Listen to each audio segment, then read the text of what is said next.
I will. Hello and welcome to the Hagir Show and welcome to our Women Leader series. As women, we are capable of accomplishing so much, and every day we continue to build communities, run countries, work in various occupations, hold an array of titles. Today, we are celebrating all the strong, successful women in our society who make a difference every day and will not allow anyone to tell them they can't do it. Without further ado, I will introduce to you our panel for today. Thank you for joining me, and let's start with you, Linnie. Can you introduce yourself and tell everyone who you are? Hello, everyone. It's an honor to be here. Thank you so much, Hagir, for the opportunity. I am Dr. Linnie Carter, the proud Vice President of College Advancement at HACC, Central Pennsylvania's community college, the largest, first, and best community college in Pennsylvania. I'm also honored to be the Executive Director of the HACC Foundation. Again, thank you for the opportunity.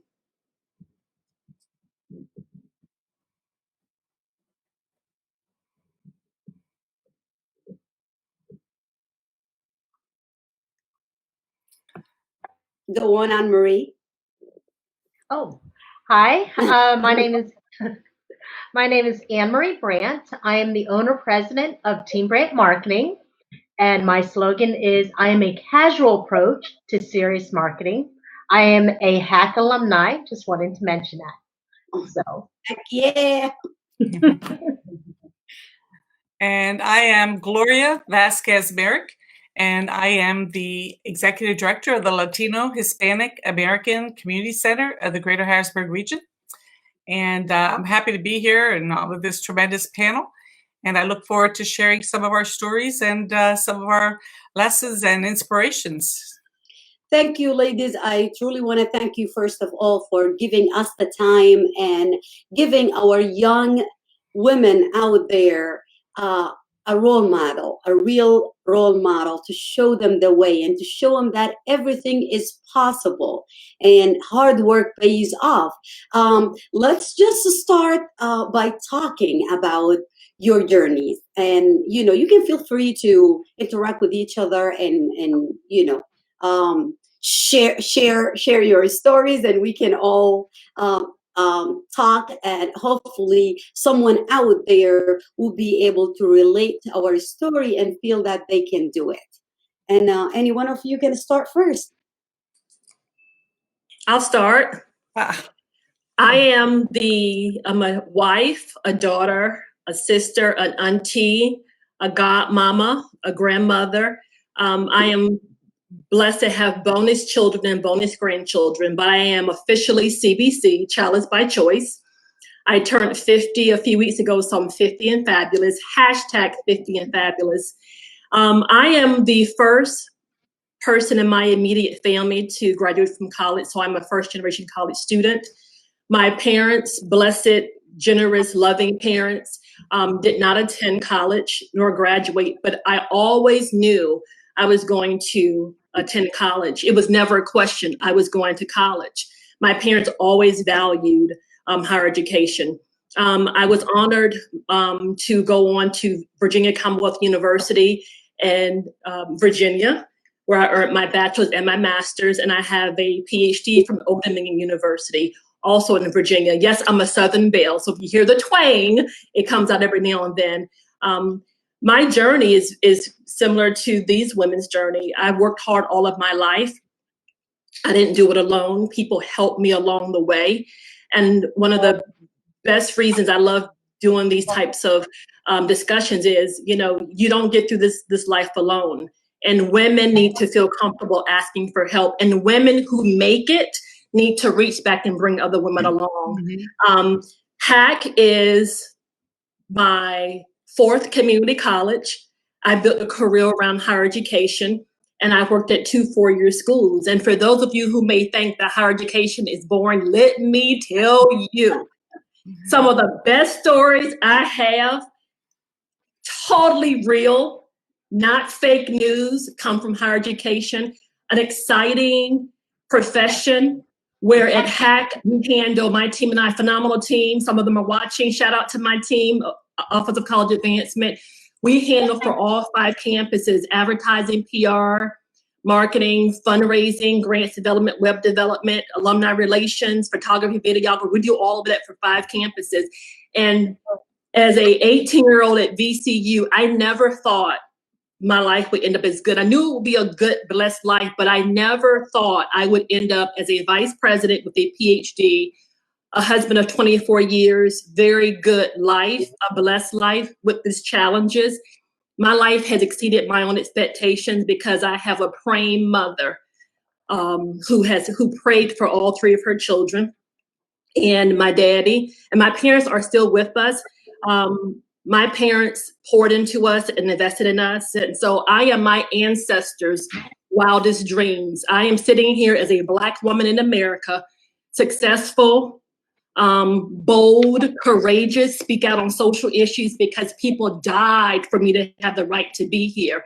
And I love women and I love people of color, and I advocate for them all with no apologies. So that's part of my story. But again, it's just an honor to be here to share with young people, women of all backgrounds, ages, and races. What an amazing story. You, Linnie, have been my inspiration since I met you the first time. And I am not just saying that because we are sitting here together. I'm sure you know that. And to hear your story, to see your success and you fighting, I love you. And to see that you are fighting every day. And because of you, and it's key, and so many amazing people at HACC. And this is not an advertisement, by the way. I am one of the people that admire HACC, and I will always do, not because of just the work it does to our community, but because everyone there that I got to deal with and meet, work with, or I'm a graduate from HACC as well.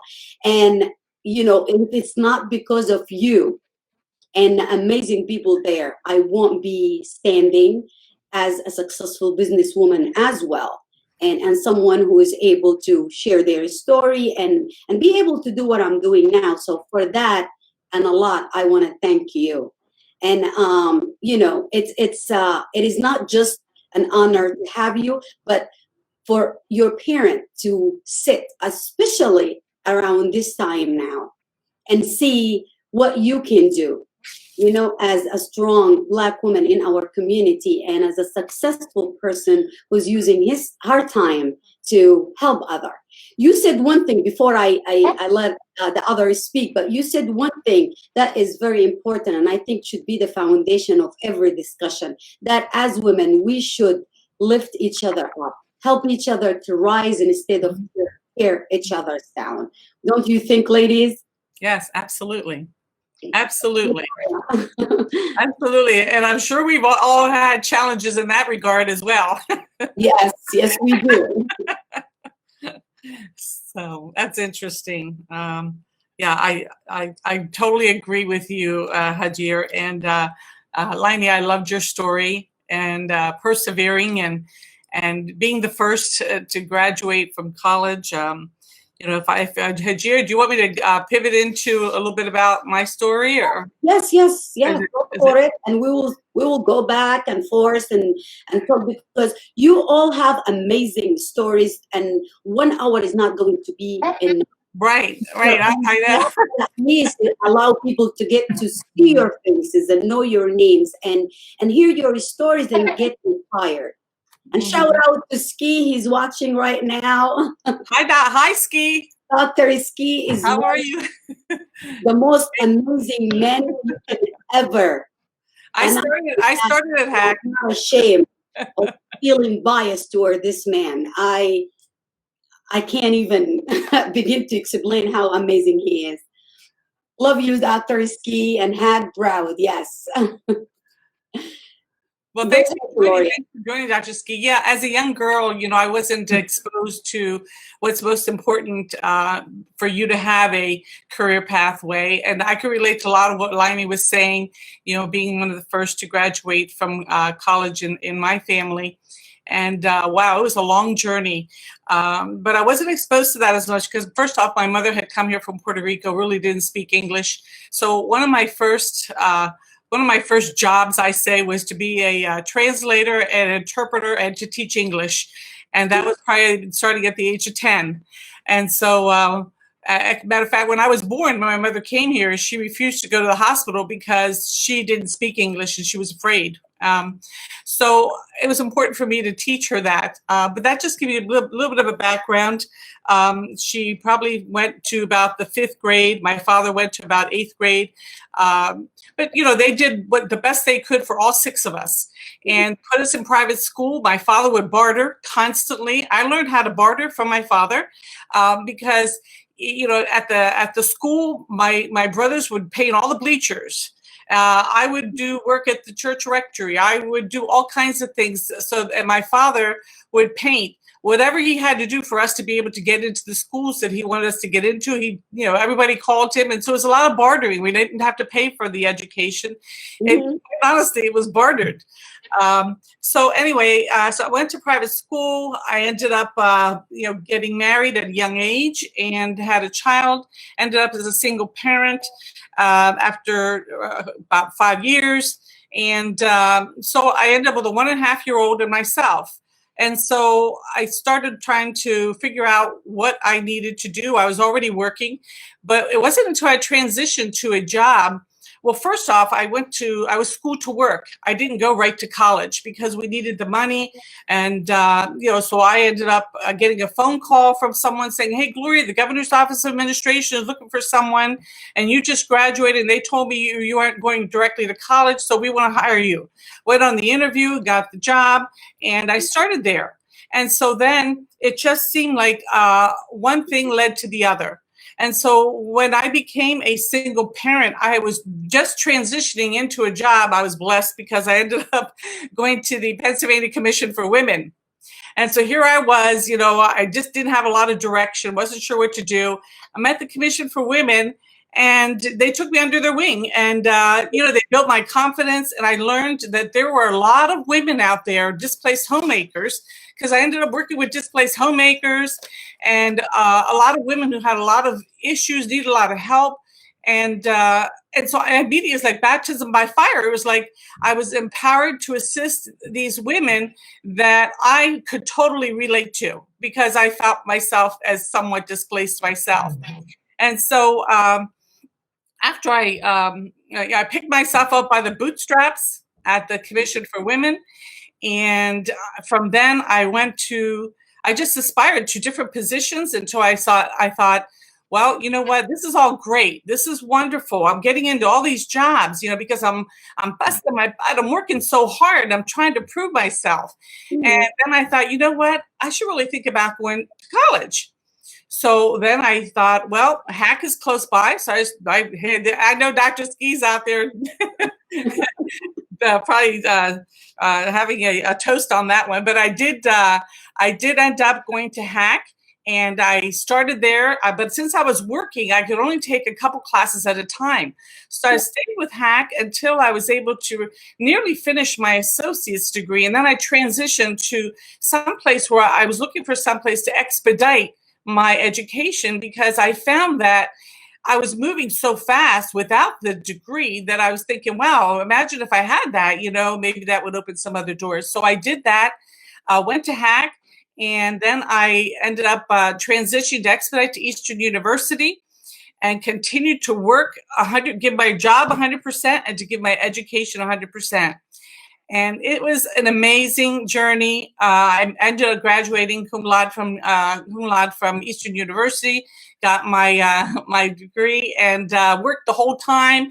And actually got somewhere in between there, got remarried, and bought my first house on my own. I was so proud of that. And yeah, I know my husband still lays claim to that, but I said, no, I got that house before I met you. Oh no, before we got married. But yeah, I got my first home and I'm telling you, it was just, it was amazing because I ended up going to, and I don't want to take up all the time because I want to hear everyone else's story, but just we have time. We have time. Don't worry about it. So thank you. So I ended up being asked to be a personal analyst at the state, and there I met some fabulous mentors, some great mentors. To this day, you know, 30 years later, they're still in touch with me. I just got a letter from one of them the other day saying how proud she is of me. That's Nancy Deering Mock, and I think Ski knows Nancy, and she was one of my first mentors. And if it wasn't for these mentors, that's something that'll come up in our discussion, I'm sure. For me, the mentoring aspect was so critical because, you know, they believed in me and they instilled confidence in me, and they made me see things that I didn't see in me. And that was just, I was amazed at myself because, and I'm not seeing what they're seeing, the potential that they're seeing. I'm not seeing it because I'm still, you know, trying to prove myself. And so I ended up going into my boss called me in one day and she said, Gloria, you've already done everything in this office. I have nothing else to give you. You've already accomplished all the job, all the different. I was by then the director of the Commonwealth Management Development Program, the director of the Pennsylvania Management Institute. I didn't even know anything about grants and contracts. I immersed myself in that. I created the first ITQ contract for personnel development in government. And I'm amazing myself all along, you know. So what really put me over the top was when I went to the Leadership Development Institute, and I went as a participant, and I graduated from that. I think probably the first Latina to graduate from the Leadership Development Institute. And then the next thing I know, my boss calls me in and says, I want you to be the director of the Leadership Development Institute. And I'm like, I'm still doing this. You know, I'm still like looking around like, it's not me. She's talking to me. And so I tried to talk her out of it. And I'm saying, you know, I just went through the program and I really enjoyed it. It was great. I learned a lot. And she goes, no, I want you to be the director. So I did. And what was interesting is I graduated 300 women from that program. And, you know, 300 women, I ran the program for 6 years, and I'm still amazed because phenomenal women. And I think that was what put me over the top as far as feeling like, you know, hey, wait a minute, I think I can do this. I deserve this. And so that's part of the halfway through my story, but I'm going to just stop there. And I know I get excited, but where this has led me is to doing the same for young women that I encounter everywhere. And I ended up developing at the Latino Center a leadership institute for young men and women. And that's the whole idea of us having this conversation, to let people know you guys and know the amazing things that you're doing. And like you said, mentoring was vital for all of us. And I think throughout this discussion, we're all going to hear this, and we're going to hear about the bad experience, the bad mentoring, and the good ones, and the ones that did click and make you think like, you know what? They see something, so it might be something there. And both of you, ladies, your life story, we can continue. And this is part one of you guys being there. I'm sure we're going to see more of you, and we're going to talk more about everything that you're doing. And what you just said, it's a lot. And we're going to have to go back and dissect this really slowly for everyone out there to benefit from. Now, Anne-Marie, go for it. All right. Well, it was fun and really interesting to hear your stories because there's a lot of our stories that intersect. So I'll start with my story. Is I was born in South Korea, Busan. I was abandoned on the street corner, and I was, no, it's not at all because it ends really well. Perfect. I was adopted when I was 2.5 by the most amazing parents ever. Don't tell them I said that. I don't want them to get, big heads from them. But they are amazing parents. My dad has always been a professional role model for me. He's always worked hard, and he's always instilled in me a feeling of just integrity. You have to have integrity in anything you do and everything you do. Don't cheat the time clock. Don't be disrespectful. Just be yourself and be true, and you will succeed. So that's what I grew up with. I am a HACC alumni. I'm very proud to say that, actually. Yay! He's going to the top today. I am a former assistant editor of the Fourth Estate, which is the newspaper on campus. I had amazing team that I worked with there. After I graduated HACC with an associate's degree in journalism and mass communications, I went on to Penn State Harrisburg. Again, a great school, but don't tell anybody. I honestly think my most hands-on experience and knowledge came from HACC. So, and I would say that even if ski wasn't on here. So, my professional background is quite varied. I started, of course, in the newspaper world where I worked on a weekly newspaper and found out it really wasn't for me.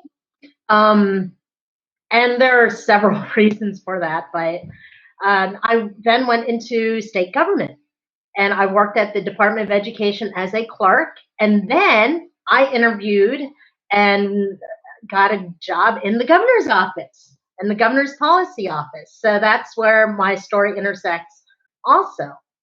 Worked for Governor Tom Ridge for several years and worked hard and learned about, and it may sound like an oxymoron, but actually learned about ethics and hard work in government.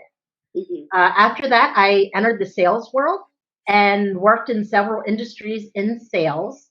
And then I had plans on moving to Minnesota, where my father's family is from. And then I met my husband, and he messed up all my plans.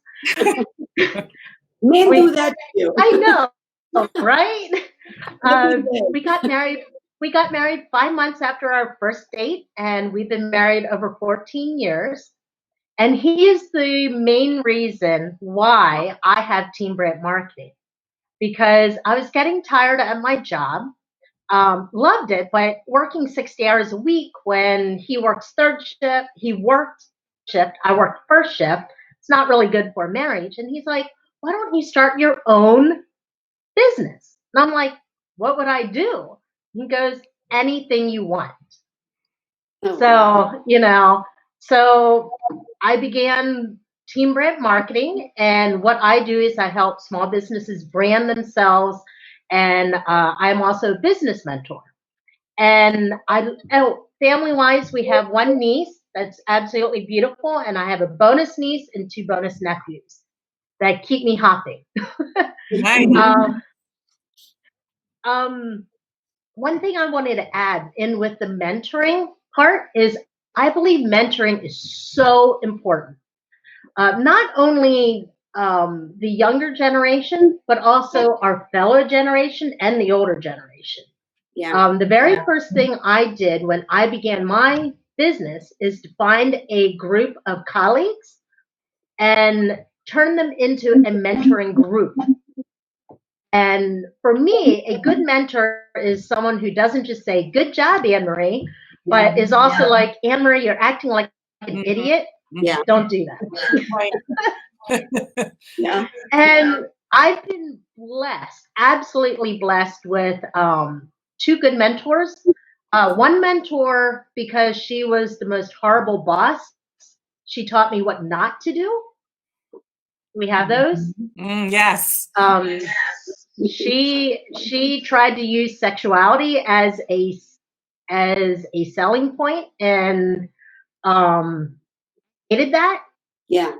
And then my other mentor, her name is Charlie. She's been my mentor for about 17, 18 years, still keep in contact with her. Mm-hmm. And she is the most inspiring mentor ever because she will regularly kick my butt into shape. And that's what you need. Yeah. I still belong to a couple of mentor groups that I belong to, not just to, again, share ideas, but also ask for advice. And the best thing about these mentor groups is that we're able to go into them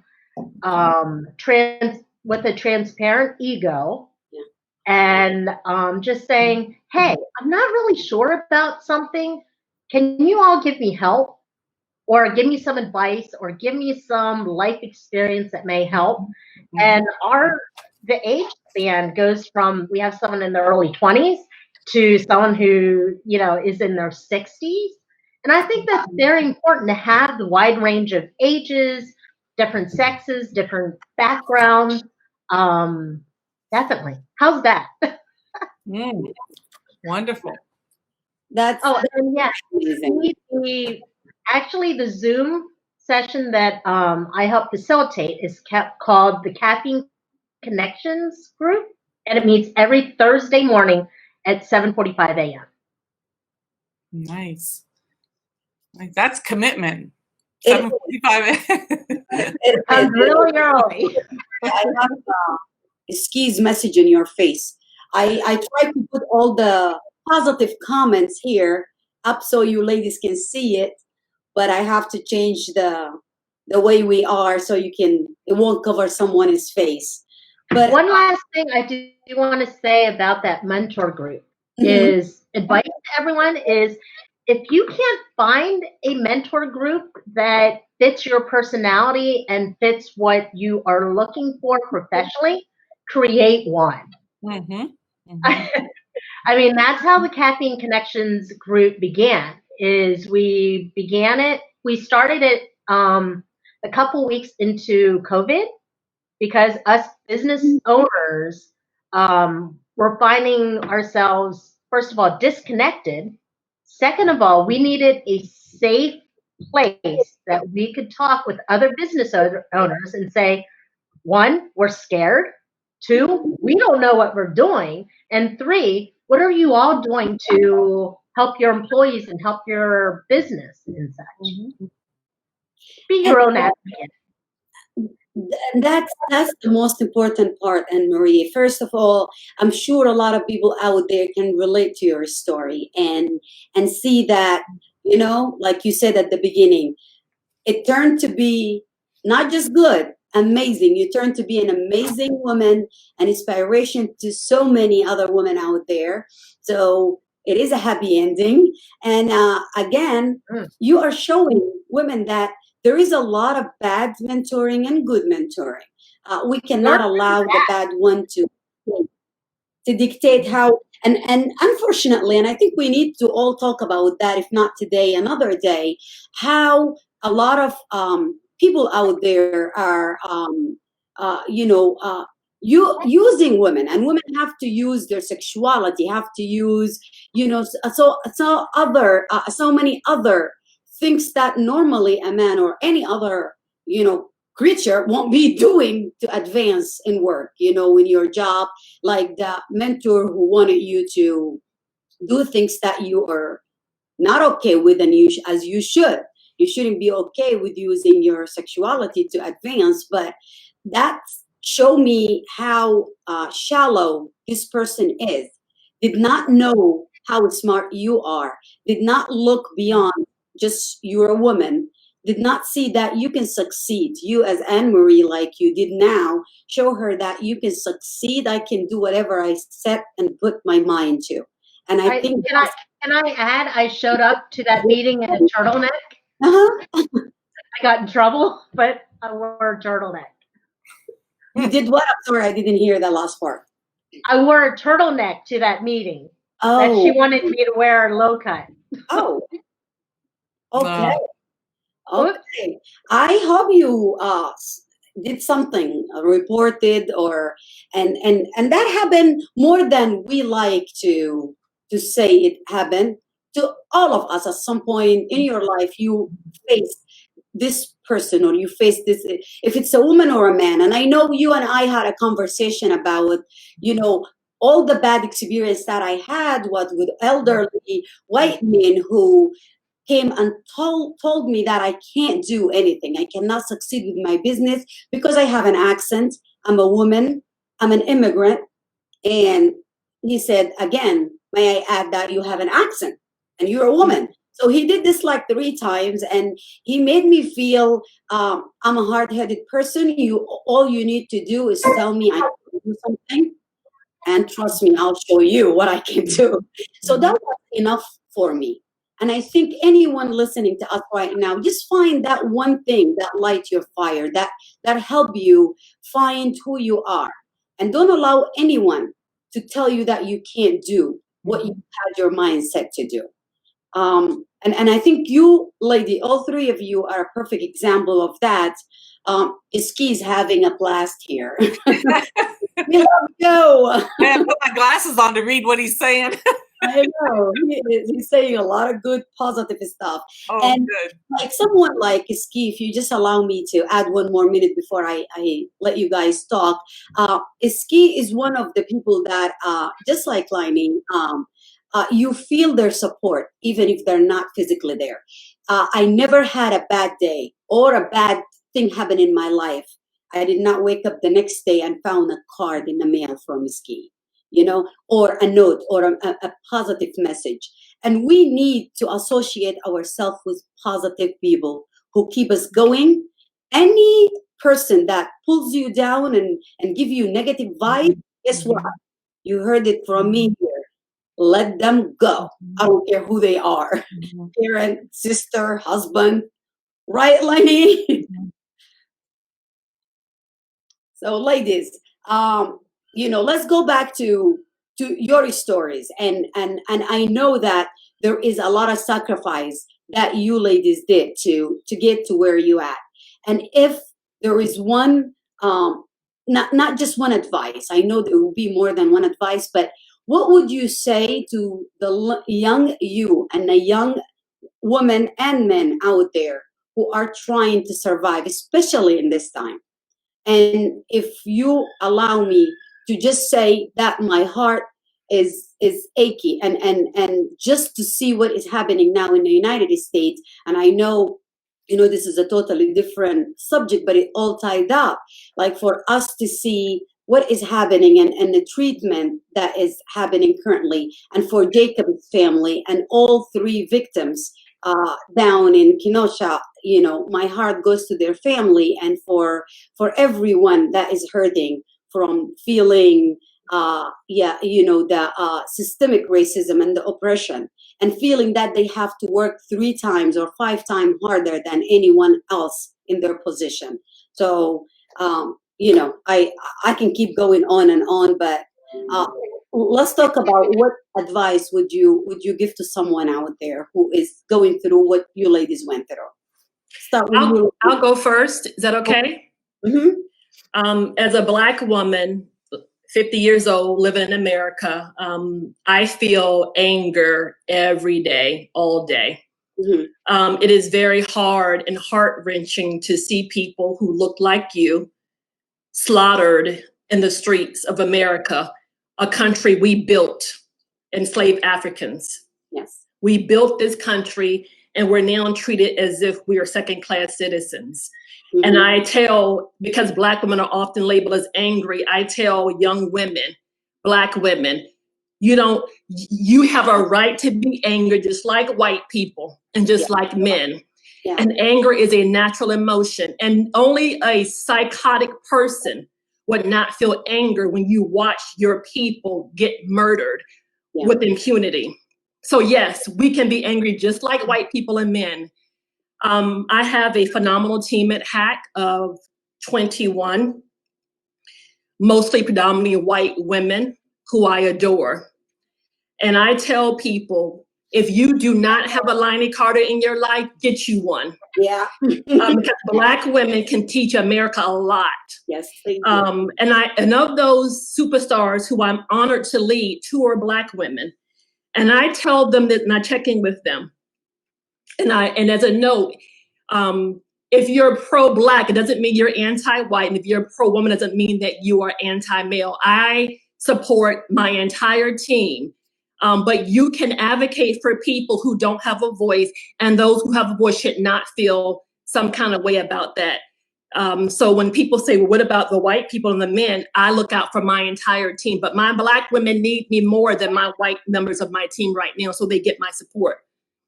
I tell the 2 Black women on my team who I adore, one is on now, that I know how they feel.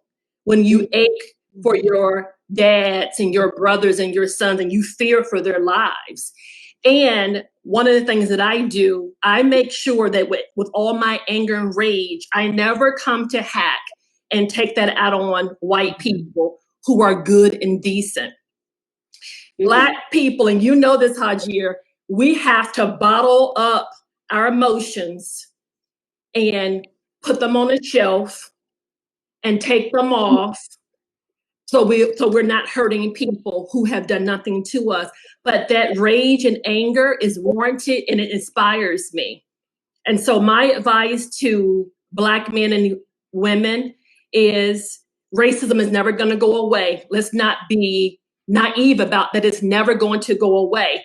But I spend my time teaching young Black men and women how to navigate a world that may not love you back.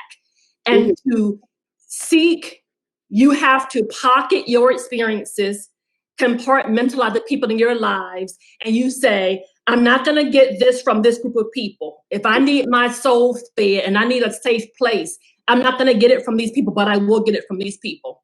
For example, my boss is the president of HACC. He is my mentor and has been for 15 years.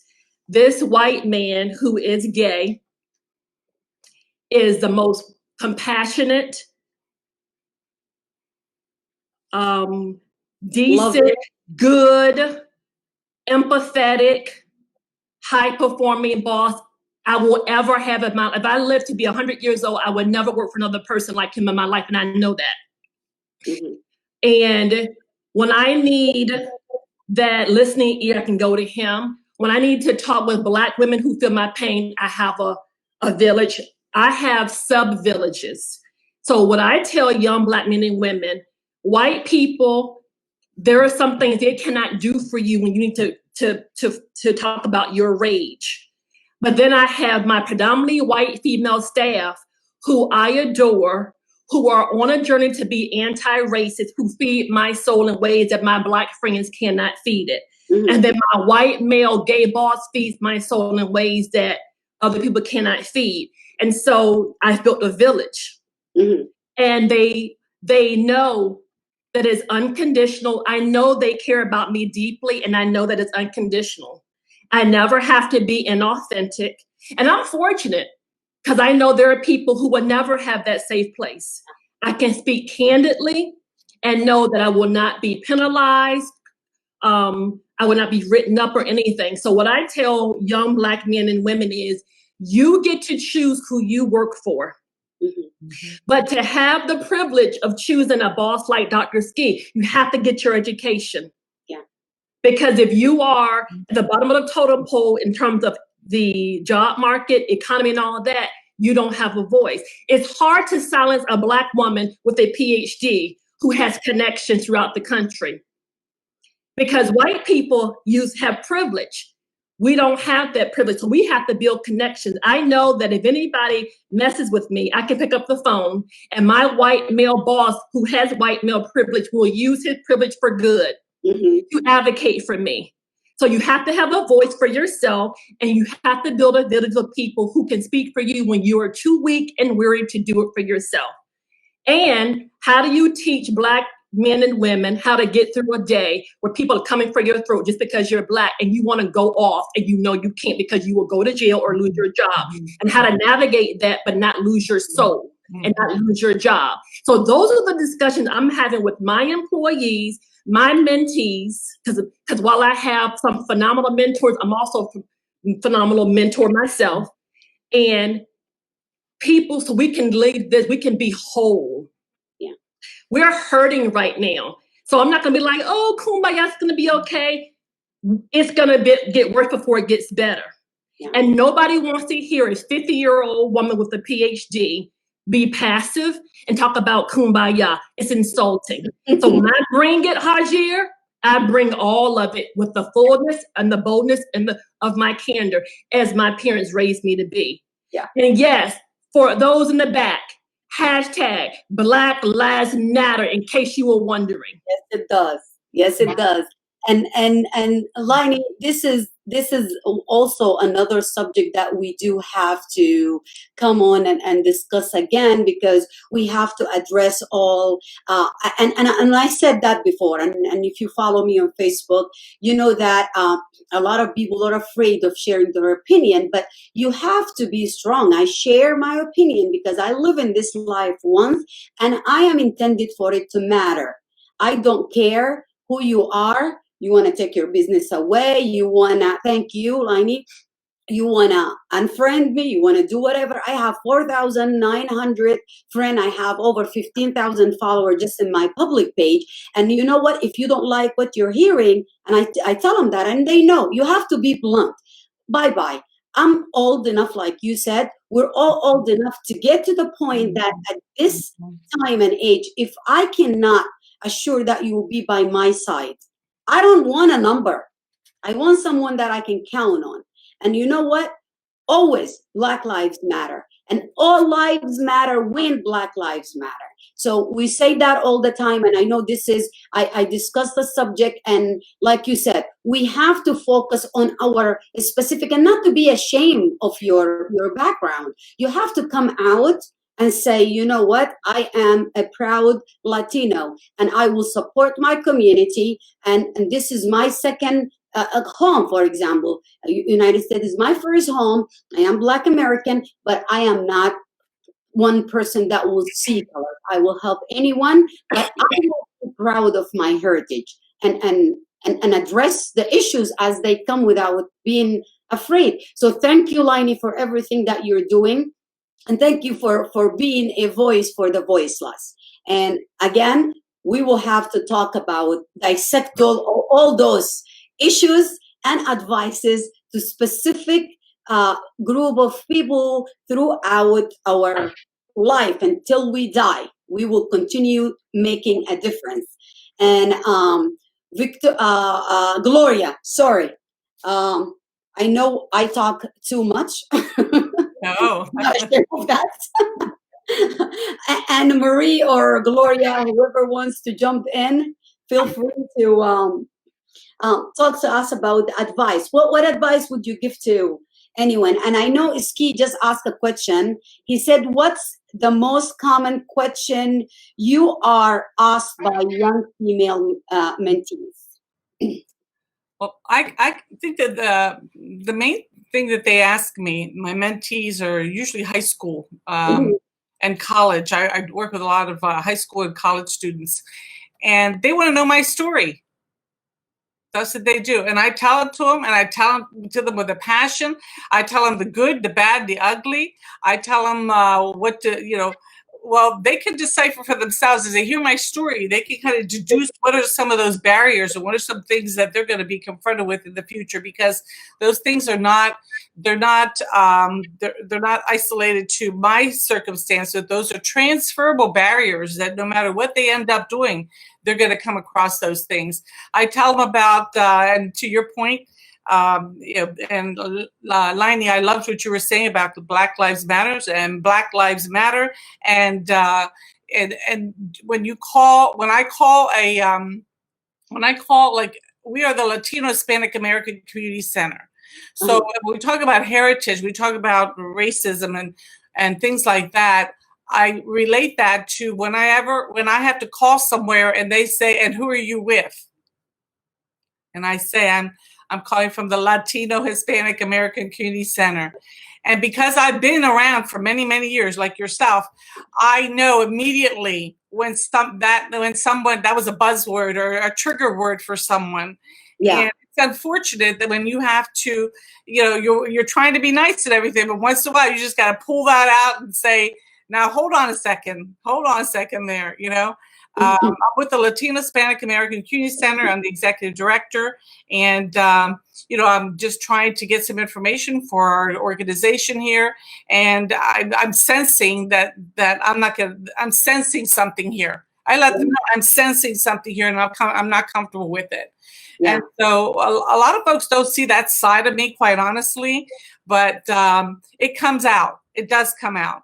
And to your other point, Hagir, you were talking about when you let me stick to the mentees. They want to hear your story. You have to speak to something. Talk about whatever you feel want to talk about. Well, I tell them that when I went to work in government, I had my interview, I got the job, and the guy said to me, "How come you never wear your hair the way you wore your hair the first day when you were hired?" Mm. I couldn't remember what that was, but he went on to describe how I had real long hair, I had it up like this and that and the other thing. And I'm like, what's that have to do with anything? I made sure I never wore my hair like that again. And he said, oh, yeah, when you left the interview and this and that and the other thing, and you never wore your hair like that again. I mean, what's up with that? Yeah. So, and then I ended up working there, and they were all ex-military. Every single one were ex-military, and they were nice. They were nice guys. They were all men. I was the only female working there. And, I got the support that I needed, but I worked pretty independently too. So I went in there and just did my work, and I ended up creating the first of a lot of different things there. And so I was showing that I could do the work, and I kept trying harder than them. They ran one program. I ran two programs. They created one program. I created two programs. I created the first Foreman Academy for PennDOT, the first Foreman Academy, the first Maintenance Manager Academy, the first Executive Development Program for PennDOT. And I created all of those. And I'm probably the only first Latina to ever create those programs. But I just went on and on and on.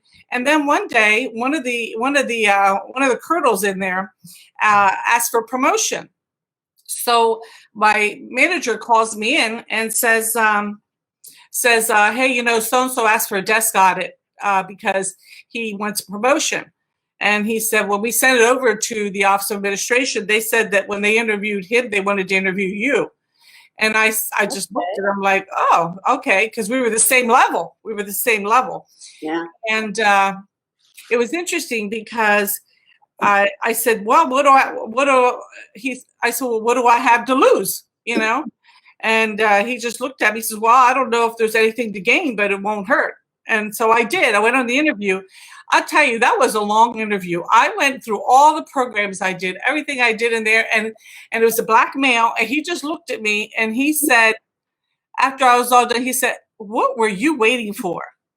And I said, what were you waiting for? And he said, what were you waiting for? He says, I just interviewed this guy. He came in here. It took him 15 minutes to tell me what he was doing. You're doing all these things, and you never asked for a desk audit or a promotion? Yeah. And I was so busy trying to prove myself. And so that's something that I tell my mentees. I said, give it all you got, but you got to stop, and then you got to say, give me what I need. Mm-hmm. And so that was a hard lesson. That was a hard lesson to learn. So the result was, which shocked my manager, was before you promote him, you promote her. And we both got promoted at the same time. But sometimes, we sit there and we just keep working and doing our job. And we just don't stop. We sell ourselves short. And so I tell my mentees, don't work hard. Don't sell yourself short.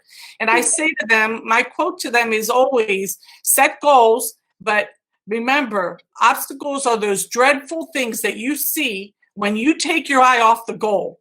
Yeah. I tell them, don't downward spiral. Downward spiraling is that voice in the head that keeps telling you, keep working. And then next thing you know, you're on the ground, you downward spiral, and you're burned out. So I tell them, don't listen to that negative voice that sits on your shoulder that tells you can't do it. You can't do this. I know you're going to fail. And I tell them, you just got to think positive and don't downward spiral.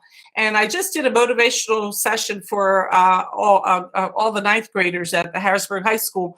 And, I had read a book on the art of possibility. And I said to those students, I said, you know what? All of you have an A. All of you have an A. You start school, everybody has an A. Are you going to keep your A? Are you going to stay at the top? You're all on the even level. And it's a phenomenal book if you haven't read it, on the art of possibility. And they talk about the downward spiraling, and then it's a story about a professor who talks about, tells the same things to students. Everybody gets an A, and I think that's what we have to instill in our youth, is no matter what color your skin, no matter what potential you think you have or you don't have, it doesn't matter. When you start that goal, you have an A. And Gloria, I'm just gonna interrupt you for a minute. Hello. There's two things, I want people to take out from what you just said, and this is a whole pack. Like, we have to have this in all what you guys were saying need to be in a small clip so it can be available for people to hear it and be inspired. But we cut ourselves short. Women seem to not go for what they want because we were raised that we're not good enough. Right? And I'm gonna say that, and I know a lot of people might not agree, but we were raised to doubt ourselves. We were raised to think twice, think that we're not good, and think that we can't go and talk. You have to have a low voice. You have to have a specific demeanor. As a woman, you need to do this and that, and you can't go and ask for what right. That's the first thing. The second thing, we have to work not just twice, sometimes more than that, harder. And our men who are in the same position or not doing as the same, like in your situation, they are bold. They will go. He went and asked for promotion and a raise. You didn't, because maybe you didn't think you deserve it. Maybe, like you said, you were too busy to prove yourself. Your parent voice in the back of your head telling you that, you got what you deserve. This is good for you. This is good enough. And I think a lot of the women out there doubt themselves and think twice before they. I think Anna Marie's back. They think twice before they get or ask for they deserve. He's asking you again. He said, how can, or I think that's for everyone, how can men be more supportive of young women striving to be the next generation of leaders? That's a good question, Ski. I think you, as a strong, powerful man, can answer that. But if any one of you ladies wanted to answer Dr. Ski, go for it. I'd actually like to answer that. Go for it. Sorry, my video kind of skipped around there. Sorry about that. Oh, that's okay. We can see you well now. And after you answer that, you can what you think will be a good advice that you can give to a young Anne Marie or any young woman out there who's trying to get to where you're at right now.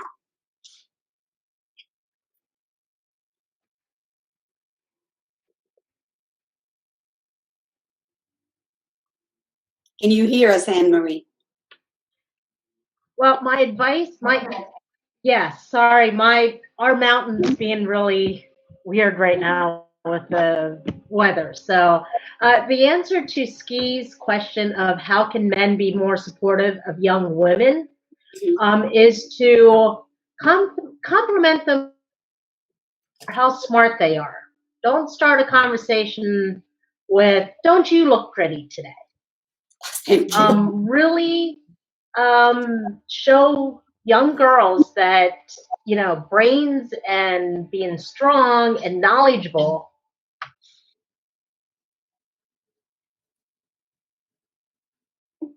We hear you. Can you hear me? Yeah, Oh, sorry. Being strong and knowledgeable and being able to solve problems and communicate is so much more.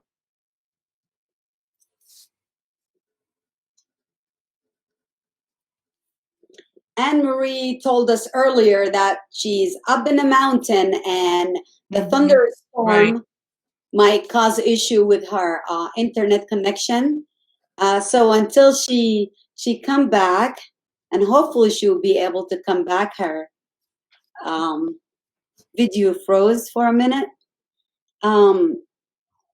how can men be more supportive? What would you ladies say, Linnie and Gloria?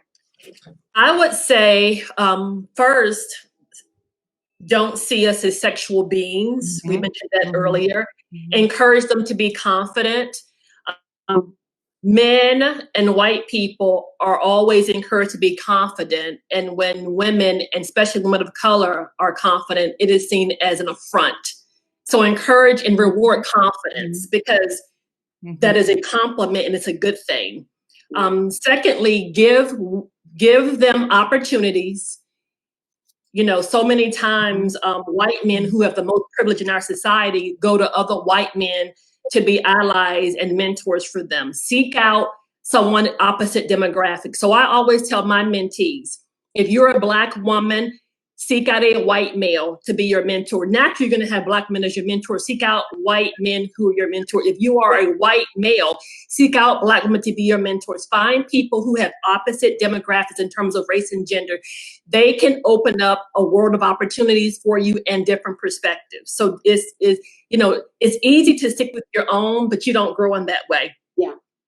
Also, we don't need to be rescued, so I don't want to put that out there. But when we need an advocate to echo our voices, please be that voice. For example, the president, we were in a cabinet meeting one day at HACC, and we have good colleagues on cabinet, but I said something and it was blown off, and a white male said the exact same thing. And people were like, oh my God, it was like Einstein said it, right?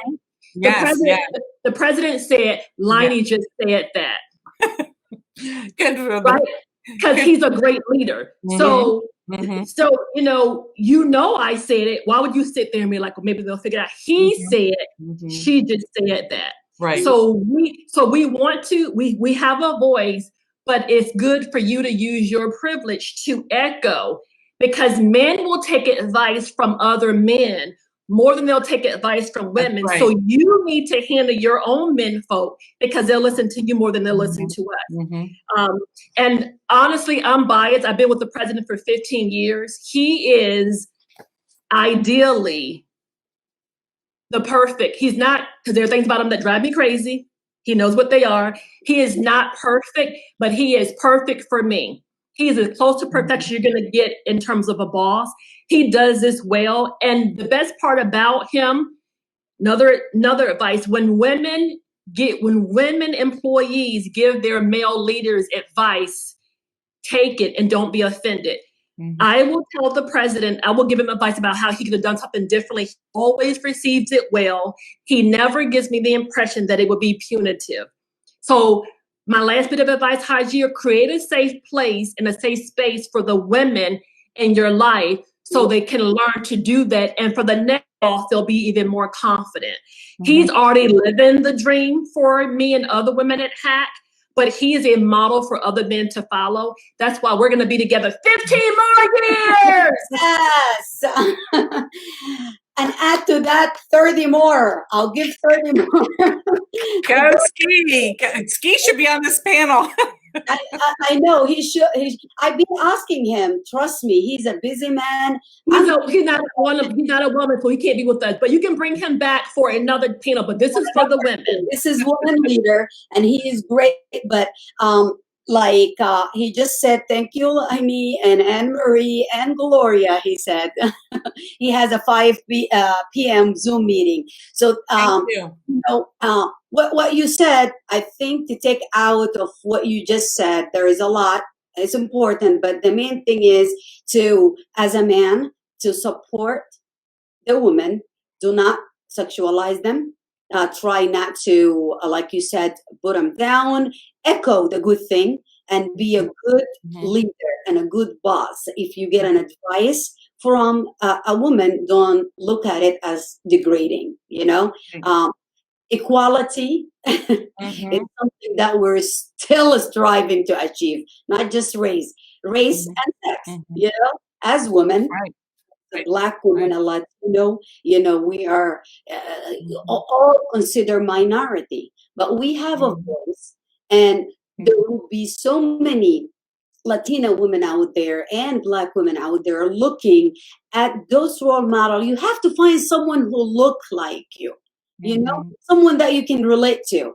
We cannot just see, and that's why I'm so honored, like, to have both of you and for you to be able to give us that time, because there's so great, amazing role model out there, but they need to be heard. And you ladies are the best example. And I wish you can be able to mentor everyone. I know you have a ton of things that you can do, but we have a lot of people watching and listening now. And if you can take one thing out of those two amazing women, and Anna Marie, we lost her, the three amazing women, you know, that you can reach what you want to reach. And don't let race or sex make you doubt yourself. Fight for what you believe in. Like Linnie is out there. And if you have a boss, not like Dr. Ski or me, you know, who will let you speak your mind, go find that boss. Right, Linnie? Right. And advocate for yourself. Yes, yes, yes. And Gloria, you have a ton of experience. You have done so much for this community. And people need to know that. And a lot of women don't, like, they think that it's not modest to come and talk about self. Heck no. Heck yeah, heck yeah. You have to tell people, if you don't love yourself and if you don't talk positive about yourself, who's gonna do it? I love how both of you are so not just, you know, comfortable with your skin, but you make sure that you say, I'm a phenomenal woman. I'm a strong, powerful, that I work hard to get to where I am, and you damn sure gonna respect that. Right. And if that make you think I'm an angry woman, I'm an angry Black woman, I'm an angry Latino woman, be it. If that's anger, then I'm angry. Right. Yeah, and one thing I would say to men, to Ski's point, is don't confuse assertiveness with aggressiveness. Thank you. Don't, because a woman, when a man says something to a man, they're assertive. I really like them. But if a woman says something, and not just to a man, it could be. I should be more careful. But in that context, yes, in that context, a lot of times a woman being assertive is confused as they're aggressive, and then they discount them. They use other women as bait in the organization so that they pivot women against women. A lot of times I hear women say how women are my worst enemy.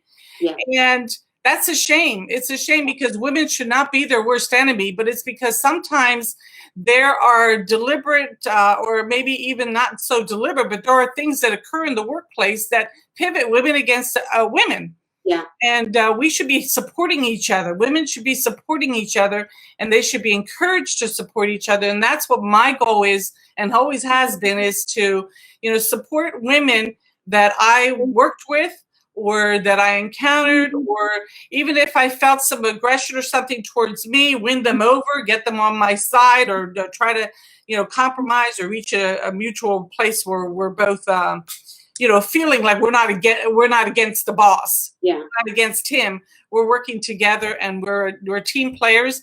And that way, that white male or whatever, white male, black male, whoever, that male does not misinterpret our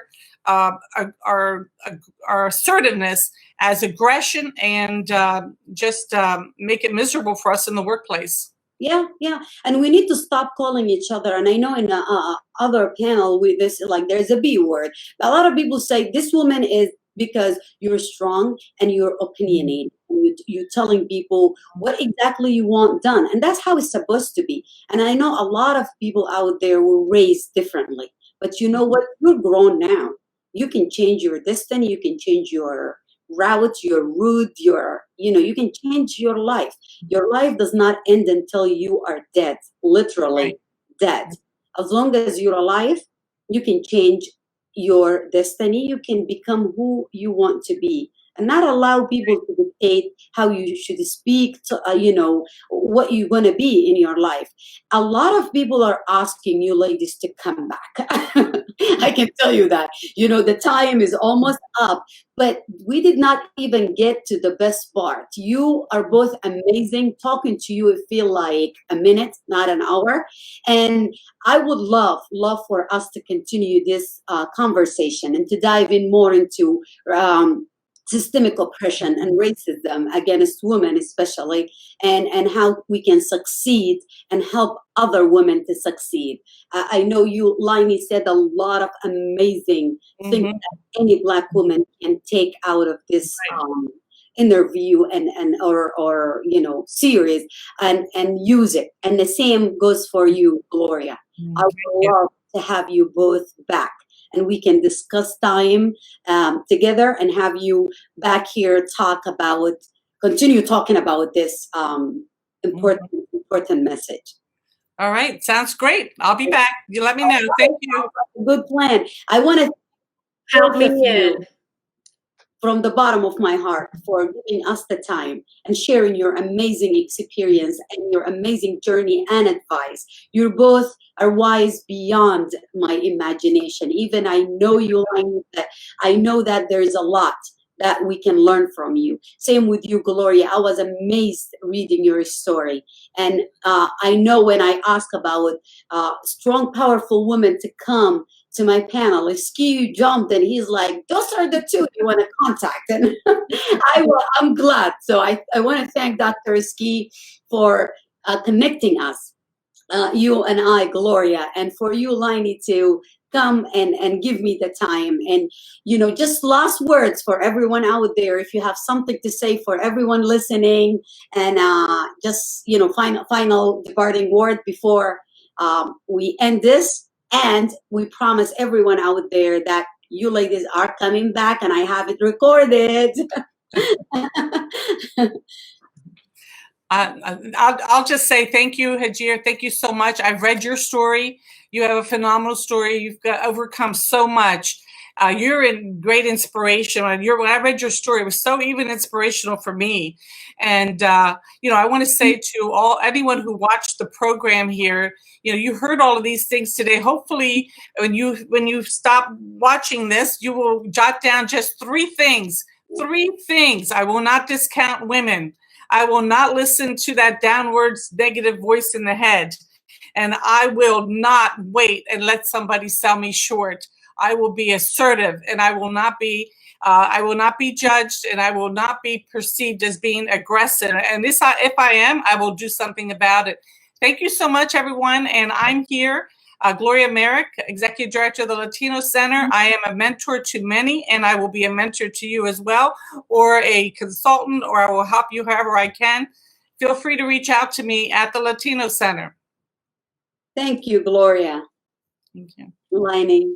Thank you, Hagir. This has been a wonderful opportunity. You are such a beautiful and warm person. You know, when we first met, I feel like I had known you forever. You exemplify what sisterhood and womanhood is all about. So my advice is women support other women. We shouldn't be competing. Right. You should be competing with one person. That is yourself. I want to give a shout out to my village. One of my closest and dearest friends in the world is on. Nina, thank you for being here. 2 of my superstars, DeSovia and Pam, thank you. My favorite boss of all time, thank you, my village. I would love to come back. It's such an honor to share and honestly to learn. So Gloria, you are phenomenal. So good to meet another HACC alumna. And of course, I'm sorry that we missed Anne-Marie. I am so proud to have women like you to be a part of the HACC family. You do make us proud. And 1, 2, 3, HACC, yeah. And you would love this. Thank you, everyone, for listening. And I hope you learned one thing or 2. And I'm sure you learned more than that from those 3 amazing women. And I'm sorry that Anne-Marie is not able to be with us due to the thunderstorm, but we will have her again with us the next time. She has a lot to share. She's an amazing woman as well. And thank you, ladies, and thank you, everyone, for watching. And have a good day. Linnie, it's been a pleasure. It's been a pleasure. Phenomenal. Thank you. Thank you, Hagir. Thank you. You